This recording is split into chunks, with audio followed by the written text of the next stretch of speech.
Capítulo 4 de la carta a los Efesios, versículo 1 al 3.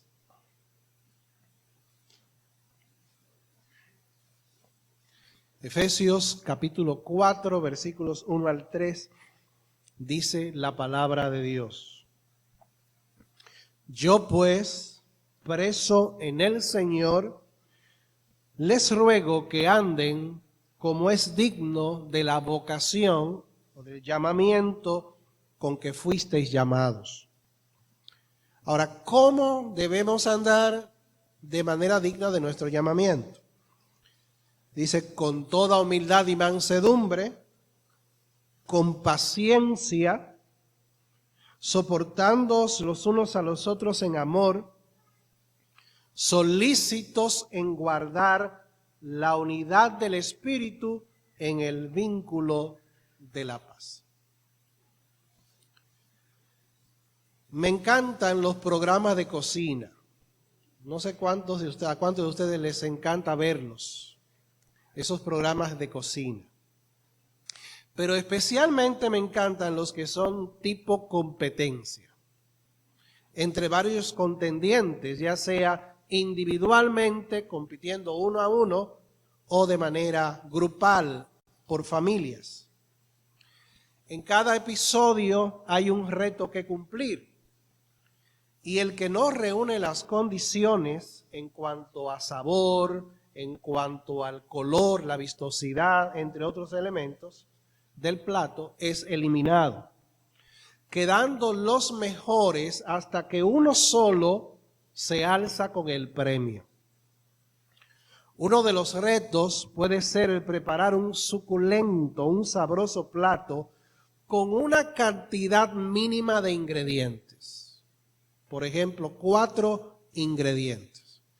Así que usted tiene solamente la opción de elegir dentro de el supermercado donde normalmente se hacen este tipo de competiciones, o lo hacen también habilitando una despensa grande que contiene productos de la más grande variedad. Usted tiene solamente la libertad para elegir 4 ingredientes. Hay que elegir una proteína, ya sea de aves, ya sea de peces, o ya sea de las reses o del cerdo. Pero hay que elegir una proteína, un vegetal y 2 elementos más. ¿Qué usted va a hacer con 4 ingredientes y cocinar un suculento plato? La feliz y atinada combinación de estos ingredientes, juntamente con el toque personal que usted le dé, harán la diferencia. Aquí tenemos hermanos y hermanas que cocinan, miren, delicioso. Tenemos a Osvaldo, tenemos a Berenice, que saben de cocina, son profesionales en esto. Tenemos a Bernabé y tenemos muchas hermanas y hermanos que cocinan muy bueno. Y ellos saben bien que la feliz y atinada combinación de los ingredientes, juntamente con ese toque personal, ese secreto que solamente el que cocina sabe, van a hacer la diferencia. Si me pusieran a mí a cocinar 4 ingredientes, yo les confieso que yo no sabría por dónde comenzar, ni cómo mezclarlos de manera atinada. Pero el que cocina o la que cocina sabe bien cómo hacerlo. Ahora bien, amados hermanos, una vida digna de nuestro llamamiento también demanda aplicar una serie de ingredientes espirituales que hagan posible que la unidad de la iglesia sea vigorosa, que la unidad de la iglesia pueda mantenerse y pueda preservarse. En estos versículos, especialmente los versículos 2 y 3, Dios nos señala los ingredientes con los cuales vamos a cocinar el suculento, el sabroso plato de la unidad cristiana. Porque este pasaje, hasta el versículo 16 por lo menos, tratan acerca de la unidad. Y en el versículo número 3 dice que debemos de poner todo nuestro empeño en guardar la unidad del Espíritu en el vínculo de la paz. Así que aquí tenemos una serie de ingredientes con los cuales vamos a cocinar un sabroso plato, y ese plato se llama la unidad cristiana.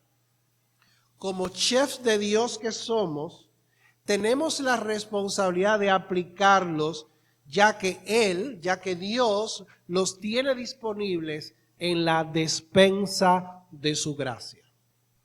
Y vamos a ver en este pasaje estos 4 ingredientes de la despensa de la gracia de Dios con los cuales nosotros vamos a procurar preservar la unidad del Espíritu en el vínculo de la paz. Primeramente, empecemos con la humildad y la mansedumbre. Noten lo que dice el versículo número 2. La primera vina, el primer conjunto de palabras que nos señalan los 2 primeros ingredientes, pero que están íntimamente relacionados el uno al otro. Dice el versículo número 2, con toda humildad y mansedumbre. ¿Con cuánta humildad y con cuánta mansedumbre? Con toda. No con un chiste de mansedumbre, no con un poco de humildad, no con una pizca de humildad y de mansedumbre, sino con toda humildad y mansedumbre. Vamos a comenzar con la humildad. ¿Cómo vemos hoy nosotros la palabra y el concepto de humildad? Bueno, cuando uno oye la palabra humilde, muchas veces le viene a la mente la idea de una condición económica baja. Una persona que tiene escasos recursos económicos para poder sobrevivir. Así que decimos que una persona pobre es una persona humilde. Ese es el concepto, por ejemplo, que parece que Santiago quiere transmitir en su carta cuando dice: el hermano de humilde condición, gloríese en su exaltación.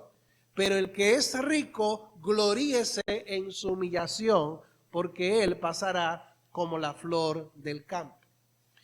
Cuando uno ve una casita hecha de yagua, o hecha de cartón, o hecha de hojalata, como tantas veces se puede ver en nuestros barrios y en las grandes urbes de nuestro país, uno dice, esa es una casa humilde.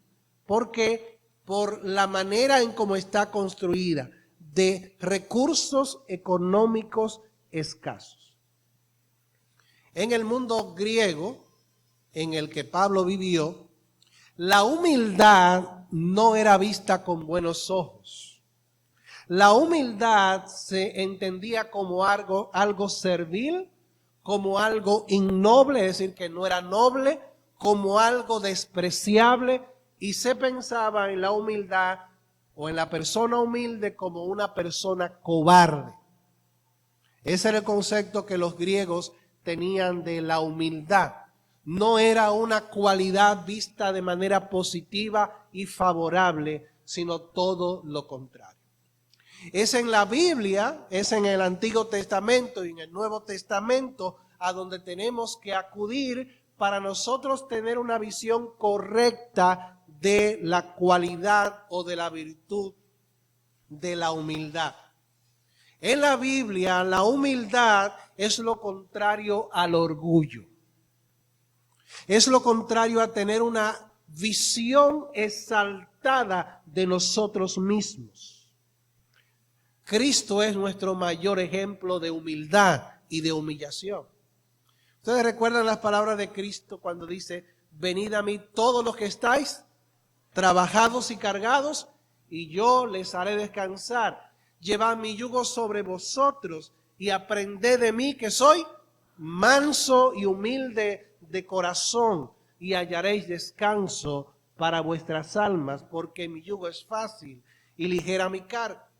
Luego de Pablo haber exhortado a los creyentes de Filipos a que sientan lo mismo, que tengan el mismo amor, unánime, sintiendo una misma cosa, y después de haber dicho nada hagan por contienda o por vanagloria, antes bien con humildad, estimando cada uno a los demás como superiores a él mismo, no mirando cada uno por lo suyo propio, sino cada cual también por lo de los otros. Entonces presenta a Cristo como el supremo ejemplo de humildad y de humillación. Haya pues en vosotros esta actitud, esta manera de pensar que hubo también en Cristo Jesús, el cual siendo en forma de Dios, no estimó el ser igual a Dios como cosa a que aferrarse, sino que se despojó a sí mismo, tomando forma de siervo, hecho semejante a los hombres, y estando en la condición de hombre, se humilló a sí mismo, haciéndose obediente hasta la muerte y muerte de cruz. También la Biblia nos dice que Dios resiste a los soberbios, Dios resiste a los orgullosos, pero da gracia a los humildes. La humildad tiene sus raíces. La humildad cristiana viene del conocimiento propio, pero no del conocimiento distorsionado con el que nosotros venimos, ni el conocimiento distorsionado de nosotros mismos como la sociedad trata de moldearlo, sino del conocimiento de nosotros mismos a la luz de la revelación divina. La humildad tiene sus raíces también en la contemplación y en el conocimiento de Cristo, en la contemplación y en el conocimiento de Dios.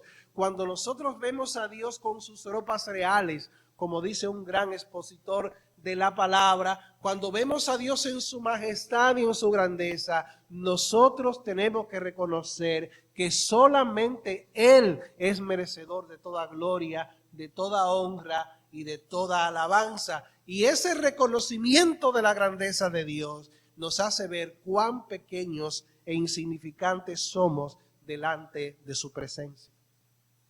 La conciencia de que todo lo que somos y tenemos procede de Dios, hermanos, es la raíz también de la humildad. Ahora, como decíamos y mencionábamos en Filipenses el capítulo 2, versículos 3 al 4, Pablo está estimulando a que la iglesia en Filipos sea una iglesia unida, como Dios quiere que esta iglesia siga siendo una iglesia unida, una iglesia que se ama, una iglesia en la cual nos preocupamos los unos por los otros, en la que espiritualmente hablando tenemos un mismo sentir, tenemos un mismo pensamiento, tenemos un mismo amor, estamos unánimes sintiendo una misma cosa. Y dice entonces, nada hagan por contienda o por vanagloria. La palabra contienda se podría traducir como con espíritu de competencia, con espíritu de rivalidad.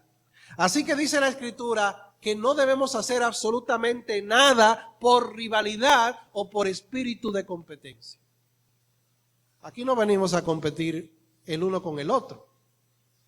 Aquí no venimos a tratar de superar al otro en la manera en cómo canta o alaba a Dios, o en cómo ora a Dios, o en cómo predica la palabra de Dios. Aquí no venimos a autoexaltarnos. Venimos a exaltar a Dios con nuestros dones espirituales y a hacer de bendición los unos con los otros. No venimos a competir.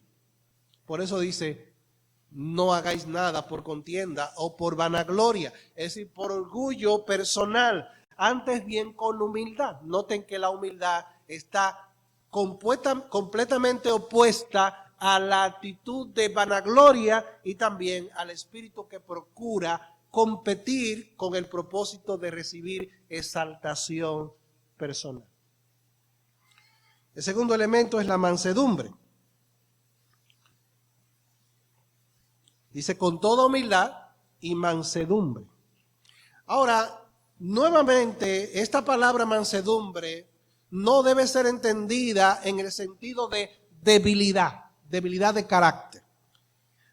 O una persona que es, permítame la palabra, apavada, o que camina lento, o que no habla casi con nadie. Ah, mira qué mansa es esa persona. Pues es posible que en el corazón no sea una persona que tenga una actitud de mansedumbre.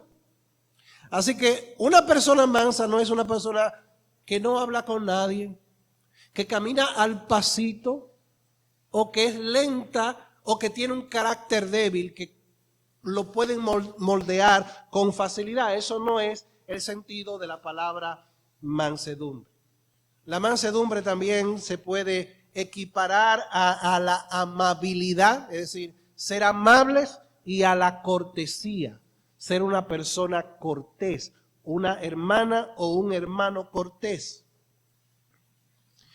Es la cualidad, dice alguien, de no estar demasiado impresionado por un sentido de la propia importancia. Así que la persona mansa, la persona que es mansa desde el punto de vista de Dios, es una persona que no está impresionada por un sentido de la propia importancia. ¿Recuerdan a Nabucodonosor en el capítulo 4 del libro de Daniel? Nabucodonosor un día se paseó por su palacio y contempló la majestad y la gloria y la pompa de la ciudad de Babilonia. Y dice, ¿no soy yo el que edificó esta grande ciudad? Él estaba autoexaltándose. Él estaba demasiado impresionado con un sentido de la propia importancia. Hay un famoso periodista, no voy a mencionar el nombre, tiene un programa de televisión, El Más Bello. ¿Lo han visto? Y él dice, pero yo sí soy bello. Miren qué cosa más bella. Y se alaba por sus corbatas, que son de Pierre Cardin o que son de fulano de tal. Tiene una impresión excesiva por un sentido de la propia importancia. Pero la mansedumbre también es autocontrol. Así que una persona mansa es una persona autocontrolada y que tiene un espíritu moderado. Esa palabra originalmente, fuera del mundo bíblico, la palabra praites, mansedumbre, era utilizada para hablar de un animal que ha sido domado para obedecer y estar perfectamente controlado. Así que cuando un animal se le domaba y estaba perfectamente controlado, ustedes saben, por ejemplo, que un caballo es impulsivo. Y si no lo doman, o un león, con facilidad puede causar muchos desastres. Pues la mansedumbre era enfocada desde ese punto de vista.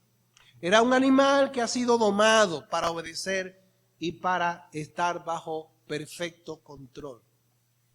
Es tener los instintos y las pasiones bajo control. Eso es la mansedumbre, amados hermanos y amigos. Por eso en las Escrituras la mansedumbre, al igual que la humildad, están en un contexto relacional. ¿Y qué significa esto de contexto relacional? Nada más y nada menos de que la Biblia nos ve como una comunidad, como una sociedad. La iglesia es una comunidad, es la comunidad de Dios. Y en la iglesia hay personas que piensan diferente a nosotros. Personas que ven la vida de una manera diferente a nosotros, que hablan de manera diferente a nosotros, que actúan de manera diferente a nosotros muchas veces. Y eso puede provocar choques, puede provocar roces los unos con los otros, y por esa causa Dios nos llama a que vivamos en humildad y en mansedumbre. Por ejemplo, esta palabra mansedumbre debe utilizarse cuando un creyente es agarrado, como se dice, camán, en alguna falta o en algún pecado. Por eso Pablo dice en Gálatas capítulo 6, versículo número 1, hermanos, si alguno fuere sorprendido en alguna falta, vosotros que sois espirituales, y ese sois espirituales no se está refiriendo a un grupito de personas dentro de la iglesia que evidencian el fruto del Espíritu, se está refiriendo a la iglesia como pueblo del Espíritu, está llamando a la iglesia, dice, vosotros que sois espirituales, restauradle con espíritu de mansedumbre. considerándote a ti mismo, no sea que tú también seas tentado.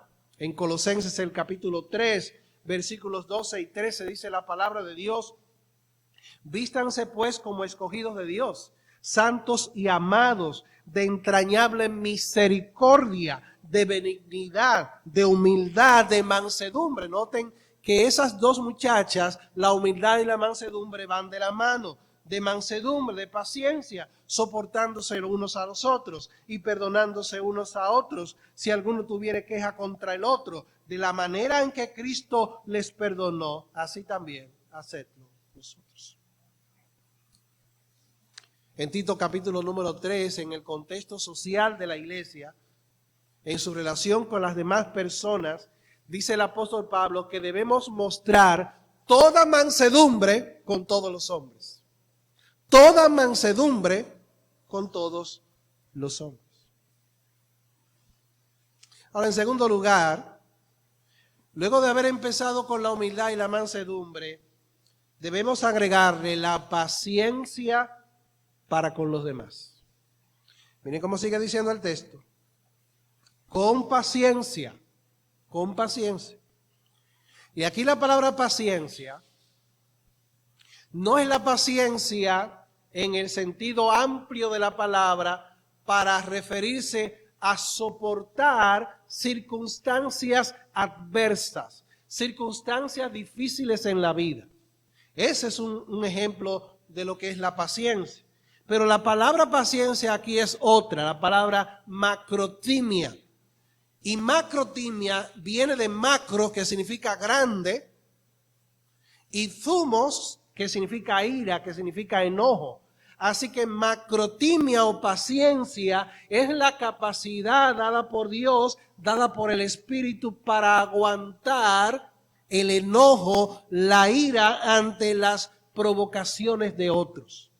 Esta palabra paciencia utilizada aquí se está refiriendo a la capacidad para soportar a otras personas. La capacidad, hermanos, que ustedes tienen para soportarme a mí durante tantos años. Esta es una iglesia especial, porque mire que aguantarme a mí durante casi 40 años no es cosa fácil.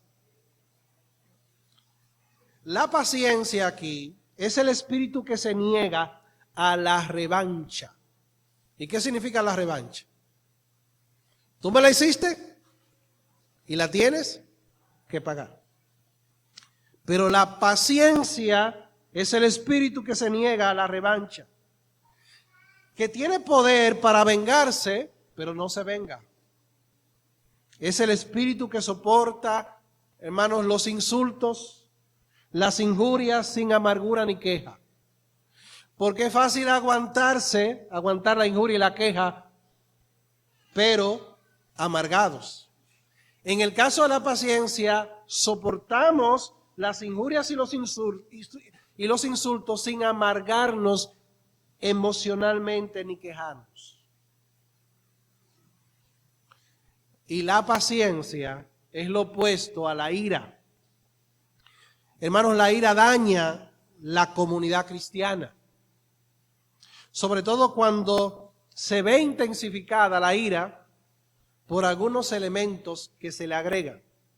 La rabia, la amargura, la calumnia y el espíritu de revancha. Dios es el mayor ejemplo de paciencia. Dios es nuestro mayor ejemplo de paciencia. Es una cualidad inherente al ser de Dios. Es decir, que no se puede desprender de la parte moral de Dios.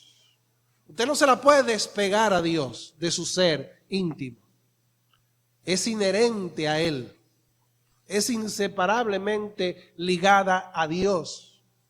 Y cuando Moisés proclamó el nombre de Jehová, o cuando Dios proclamó más bien el nombre de Jehová a Moisés en el monte Sinaí, en Éxodo 34:6, dice la proclamación del nombre de Jehová: Jehová, Jehová, misericordioso, compasivo, lento para la ira, macrotimia, paciente y grande en misericordia y verdad. Romanos capítulo 4 dice la palabra de Dios. ¿O piensas esto, hombre, tú que menosprecias a otros y tú haces lo mismo que ellos, que tú escaparás del juicio de Dios? ¿O menosprecias las riquezas de su benignidad, de su paciencia, de su longanimidad? Es decir, la capacidad de Dios para soportarnos a nosotros mismos. Dice la Biblia que el Señor no retarda su promesa, la promesa de su venida, como algunos la tienen por tardanza, sino que es paciente para con nosotros, no queriendo que nadie se pierda, sino que todos procedan al arrepentimiento. La paciencia es fruto del Espíritu, según Gálatas el capítulo 5, versículo 22, y una característica del amor, del verdadero amor. 1 Corintios 13:4 dice, el amor es ¿qué? Es sufrido. Y la palabra sufrido ahí es, el amor es paciente, el amor es longánimo. En tercer lugar, habiendo empezado la elaboración del plato de la unidad cristiana con la humildad y la mansedumbre, y habiéndole agregado la paciencia, apliquemos la tolerancia en un espíritu de amor. Una vez más el pasaje, versículo número 2 del capítulo 4 de la carta a los Efesios. Con toda humildad y mansedumbre, soportándoos los unos a los otros en amor. El verbo soportándoos está en tiempo presente.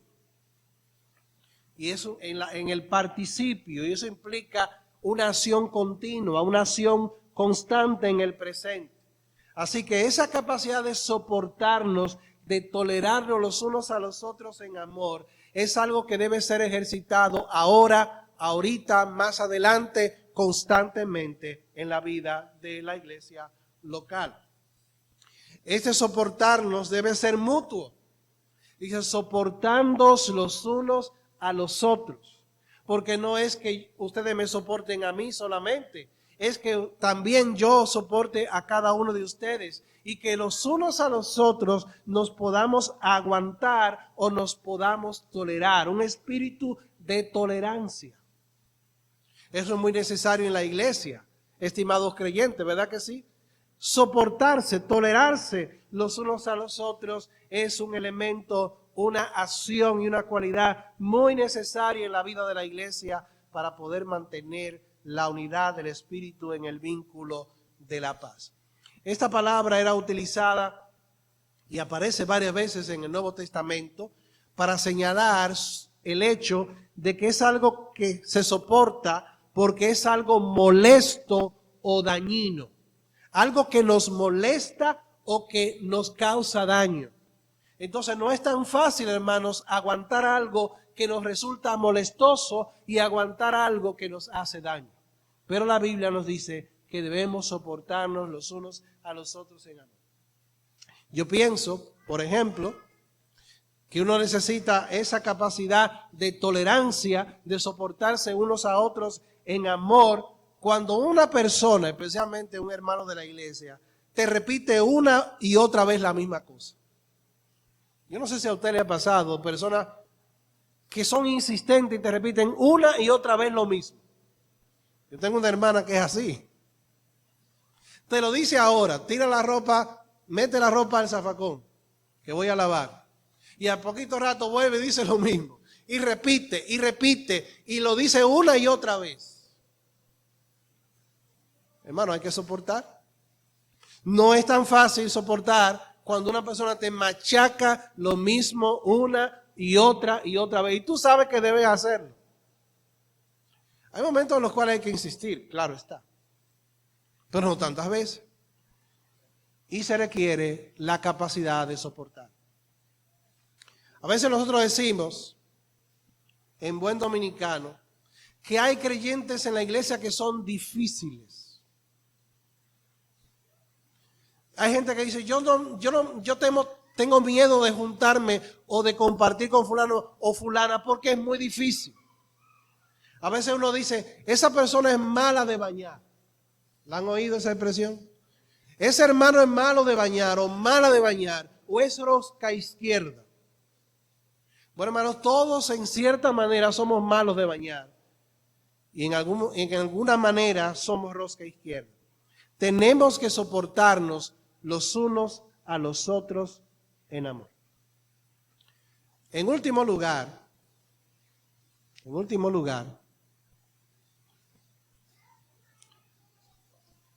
versículo 3 nos enseña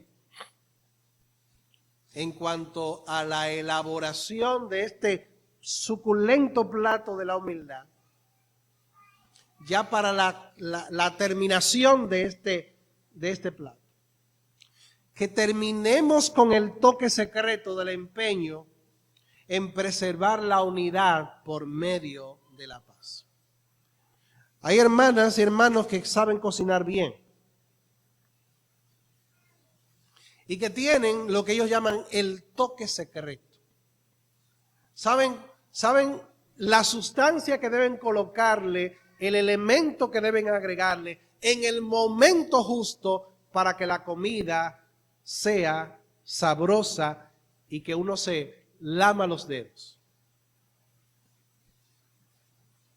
Ese toque personal, ese toque secreto que le añade gracia y que le añade un sabor y un color especial a la comida. Y Dios nos dice, aquí está el toque secreto. Aplícalo a la unidad de la iglesia. Ese toque secreto es, como dice el versículo número 3, solícitos en guardar la unidad del Espíritu en el vínculo de la paz. Solícitos. Eso no viene de solicitar. La palabra solícitos se podría traducir como poniendo todo empeño. Poniendo todo empeño. Así que lo que nos dice Dios en su palabra es, pongan todo empeño, toda diligencia, todo celo. La palabra en el texto griego señala también a ese celo santo que debemos de tener por la unidad. La Biblia hispanoamericana, que es una traducción en español, traduce de la siguiente manera: no ahorren esfuerzo para consolidar es para fortalecer, con ataduras de paz, la unidad que es fruto del Espíritu. No ahorremos esfuerzos para fortalecer con ataduras de paz la unidad que es fruto del Espíritu. Esta palabra solícitos, esforzándoos, poniendo todo empeño, se usaba para expresar el esfuerzo y el trabajo que conlleva un viaje. Así que cuando usted está preparando un viaje, como en el caso de Jenna y de Crisandro, que van para los Estados Unidos en la voluntad de Dios, cuando usted va a hacer un viaje, sobre todo las mujeres, saben eso. El esfuerzo que hay que hacer, las horas que hay que dedicar para preparar la maleta, para llevar lo que conviene llevar para ese viaje. Y usted dice, no, se me quedó algo. Y usted hace una lista de lo que debe de llevar y luego se le olvida algo y se le recuerda y entonces agrega ese elemento porque usted está esforzándose para preparar ese viaje tan importante que quiere realizar.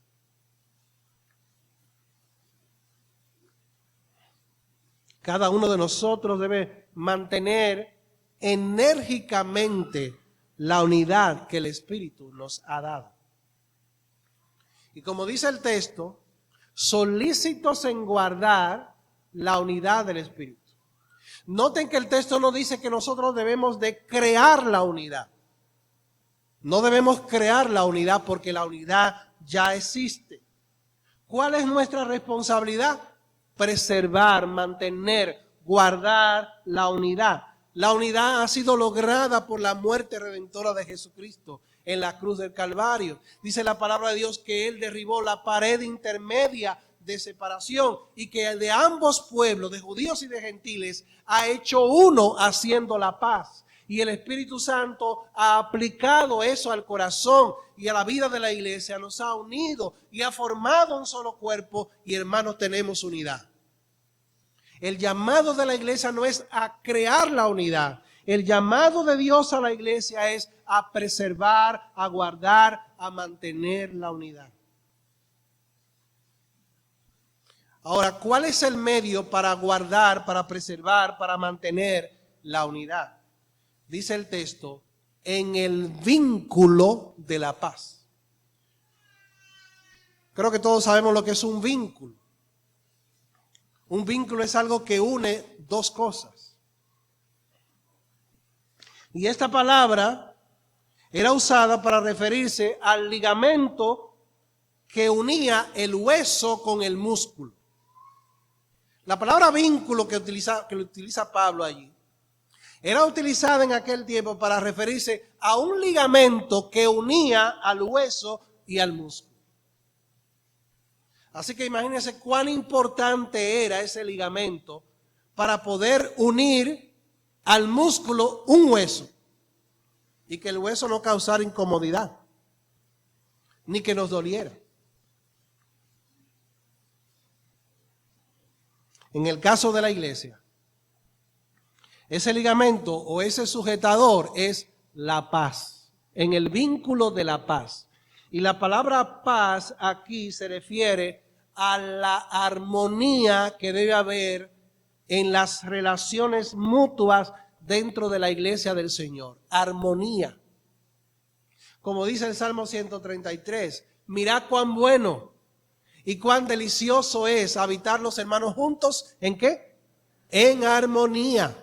Y ese es el ejemplo que vemos en Hechos, el capítulo número 2. Dice la palabra de Dios, perseveraban en la doctrina de los apóstoles, en la comunión los unos con los otros, en el partimiento del pan y en las oraciones. Y todos estaban juntos y tenían en común todas las cosas. Hermanos, esa debe ser la iglesia de Cristo aquí en la tierra. Y la palabra vínculo también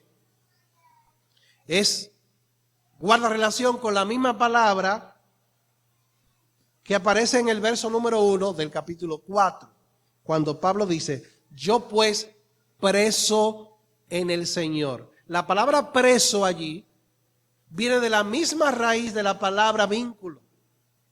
Y la idea es que así como Pablo estaba en la cárcel, sujeto a cadenas, de igual manera los cristianos debemos estar encadenados por la paz. ¿Cuál es la cadena, hermanos, que nos debe apresar constantemente? La paz, la armonía en las relaciones los unos con los otros. Así que ata a tu hermano a ti a través del vínculo de la paz. Hermanos, que estemos atados con las cadenas de la paz para la gloria de Dios. En conclusión,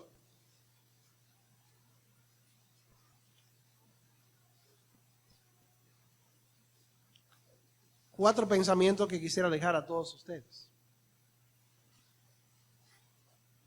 En primer lugar, una unidad vigorosa es un llamado corporativo.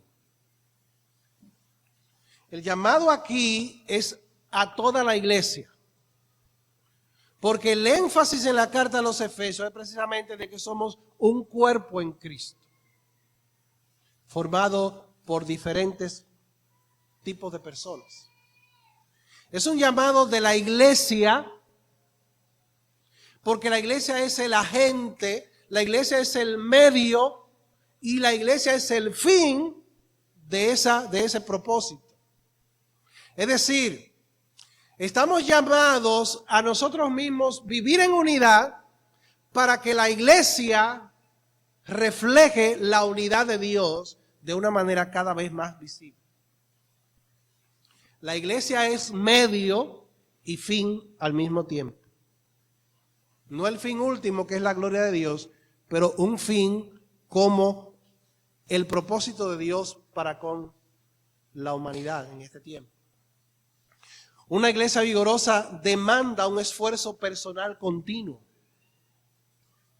Mi hermano, no es fácil mantener la unidad en la iglesia. Pablo sabía y Dios sabe que eso conlleva esfuerzo, sangre, sudor y lágrimas, como diría Winston Churchill. Debemos esforzarnos, debemos ser solícitos, debemos poner todo empeño en guardar la unidad del Espíritu. Pero eso es un esfuerzo que cada creyente debe hacerlo conscientemente y también deliberadamente. Una iglesia vigorosa proclama sin palabras el evangelio de la gracia de Dios. Hermanos, que cuando el mundo vea Templo Bíblico Villa Montellano, digan, miren cómo se ama a esa gente. Mírenlos cómo conversan los unos con los otros. Miren cuán alegres están. Se preocupan los unos por los otros. Se visitan los unos por los otros. Cuando alguien ha caído lo levantan. Cuando alguien está enfermo lo visitan. Cuando alguien está en una situación difícil se preocupan por ellos. Esa es la iglesia en la cual yo quiero estar. Y estaremos predicando la palabra de Dios sin palabras. Y finalmente una iglesia vigorosa produce gozo en el corazón de Cristo. ¿Qué fue lo que Cristo oró en Juan capítulo número 17?